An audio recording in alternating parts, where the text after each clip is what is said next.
Hi, welcome to the Sage's Cabin podcast. I'm your host, Rox Madeira.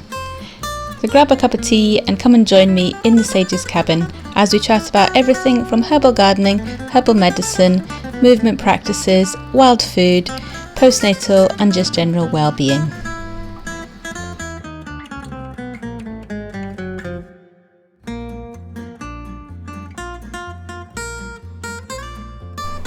Today I'm talking to Leanne from Wild Food Stories, and we're going to chat about her academic research on wild food and culture in the UK and how it differs from abroad, the role of foraging in environmental and human well-being, and just about her generally and her business, and about the workshop that she's offering at the Scottish Wild Food Festival in September. So I hope you enjoy the podcast.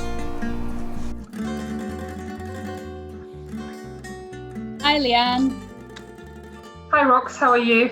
I'm good, thank you. Thank you for joining me on this podcast, and we're looking forward to having you at the Scottish Wild Food Festival in September.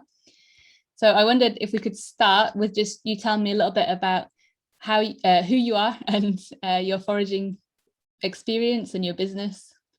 Sure, yeah. So I'm Leanne Townsend. I run Wild Food Stories. I'm based in Aberdeenshire, so I run courses and workshops and work with, drinks companies and all kinds of different events all around wild food and drink as well. So, yeah. And how did you get into foraging? I got into foraging years ago. I think it was when I first moved out here into rural Aberdeenshire and started finding these yellow mushrooms and wondered what they were, and quickly discovered that they were chanterelles. And it just started from there really, and spiraled into a bit of a kind of mushroom obsession at first. And I went on a really rapid learning curve, learning about how to identify safely, your edible mushrooms.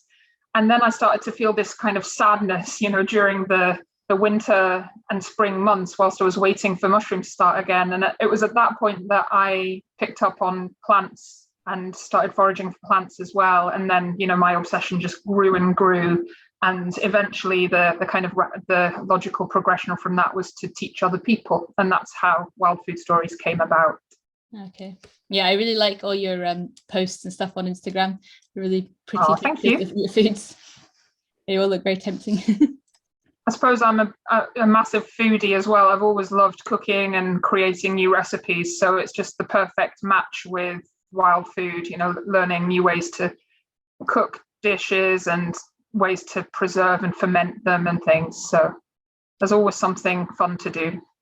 And is that all your preserves behind you? Yeah, that's all my kind of magical potions and dried mushrooms, pickled mushrooms. There's powders and herbs and all kinds of things going on back there. And then I've got a whole other cupboard over there full of wild liqueurs and, drinks for making my cocktails with. So, yeah. So I understand that you also do academic research, is that right? And about like wild food culture. And I was just wondering, like, what have you found to be the difference between the culture here in the UK and in other parts of the world? Yeah, that's absolutely right. So by day, I'm also an academic researcher, and my research has tended to be about rural communities and rural development. And in the last couple of years, I've been trying to bring together those interests and start to do research on wild food, and especially, what motivates people, what the culture is. And I've also worked with another academic called Łukasz in Poland, who is, one of the main academic experts really on wild food cultures around the world, and written a paper with him and comparing the different cultures. It seems that in the UK, we haven't retained that sort of connection to our heritage around foraging for wild foods in the same way that some other countries have, particularly in Eastern Europe, where wild foods, the foraging for mushrooms and other kinds of wild foods is really considered to be, it's not a hobby, it's a part of everyday life. and preserving those foods throughout the year. So I think that myself and a lot of other foragers, and I'm sure including you, Rox, are interested in helping people to reestablish that connection with this heritage. Mm-hmm. And do you think it's changing now in the UK? Yeah, definitely. I mean, over the last few years, we've seen an increase in interest in foraging, and people wanting to kind of get back to the land and interact more with nature. But I think, I don't know about you, but I've definitely seen a huge surge in that since, the first lockdown, since COVID as well. People are, I suppose there's less other things that they're able to do, so they turn to nature and start to realize that actually this is really beneficial to my well-being, being out here and finding ways to have meaningful interactions with nature that go beyond, I suppose, just a casual walk, is really interesting. And I think that people are starting to see that. So the demand for my courses has risen hugely, and people are engaging more online, and yeah, it's really good. It's nice to see. Yeah, I have noticed that as well. People getting out in nature, foraging, and also gardening and things as well, and cooking just generally. It's that kind of reconnecting back to things that are important, I guess. Yeah, definitely important. And that kind of local movement as well, which people have almost been forced into it a little bit because travel had kind of ground to a halt, and it's really nice to see. And why do you think we lost that connection in the first place in the UK more than in other countries?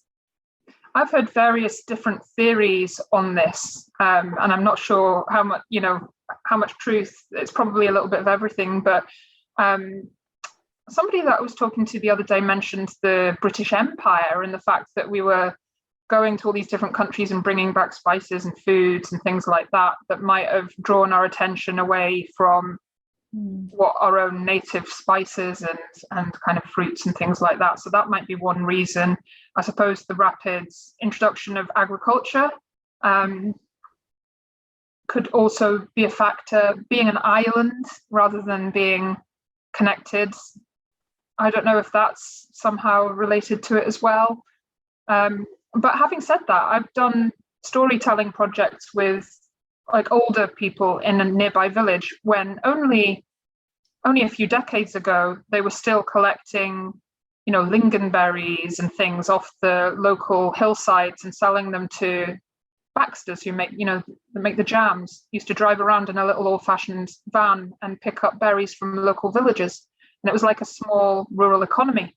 So I don't think we have to look too far back to see when people were still doing this beyond it just being a bit of a hobby, and it being part of their lives and preserving.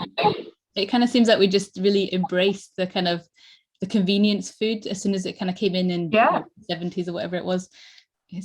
Yeah, absolutely. And I think that just seemed to be where, nobody really understood the implications of convenience food for health. I don't suppose anyone realized at the time, oh, this isn't as good for you.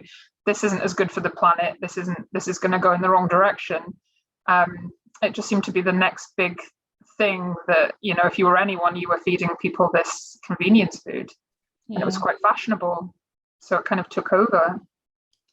Yeah, it's kind of given us a bit of a reputation, hasn't it, of being that our food's rubbish over here. I know that's what my kind of mother-in-law and stuff kind of think. I think it's a really unfortunate reputation that Scottish food has, especially if you look at some of the really good stuff that's coming out, in food and drink in Scotland at the moment. Some of the best, produce in the world, and some of the best chefs in the world as well. But it unfortunately just has this really dire reputation.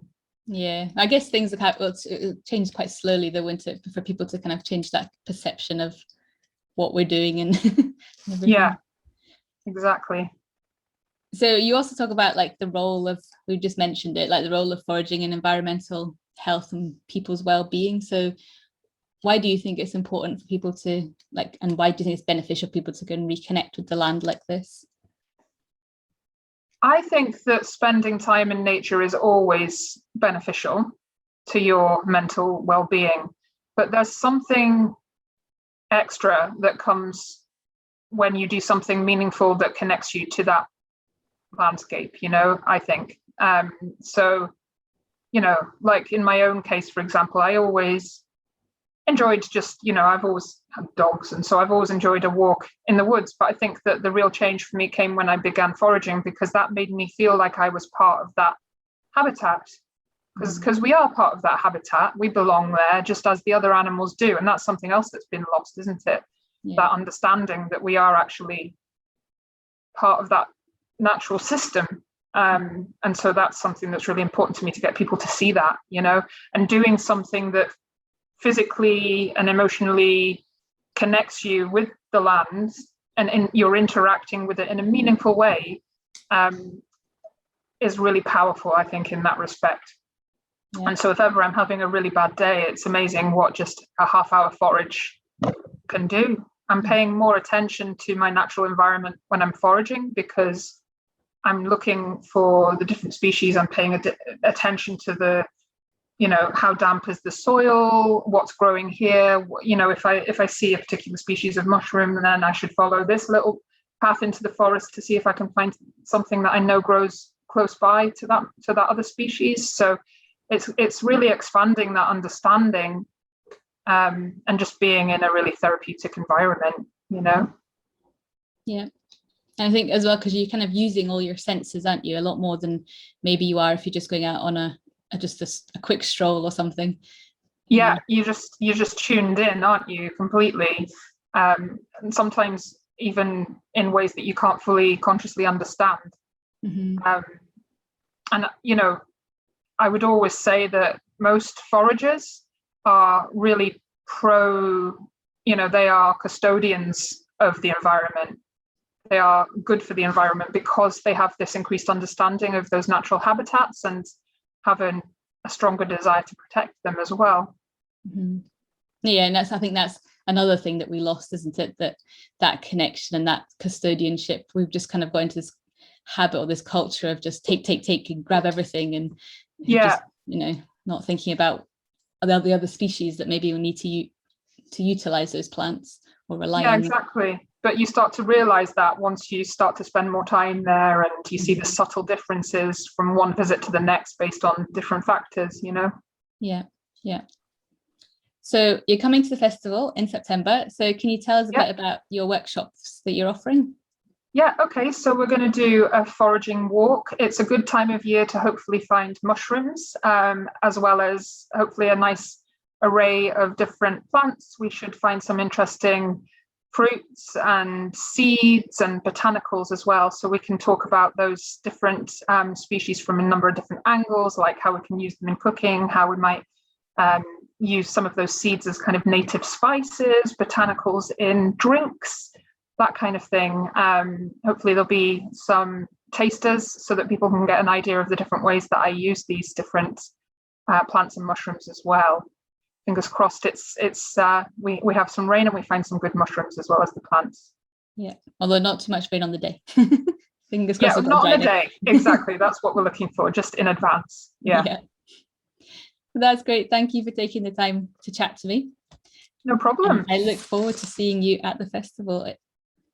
Yeah, it's going to be brilliant. I can't wait to be there. Can you tell people how they can connect with you? No problem. Yeah. So on Instagram, I'm at Wild Food Story, all one word. Facebook is Wild Food Stories. And then my website is wildfoodstories.co.uk. Great. That's great. So thank you. Right. We'll see Thanks, you Rox. again soon. Looking forward to seeing you soon. Yeah. Bye. Bye.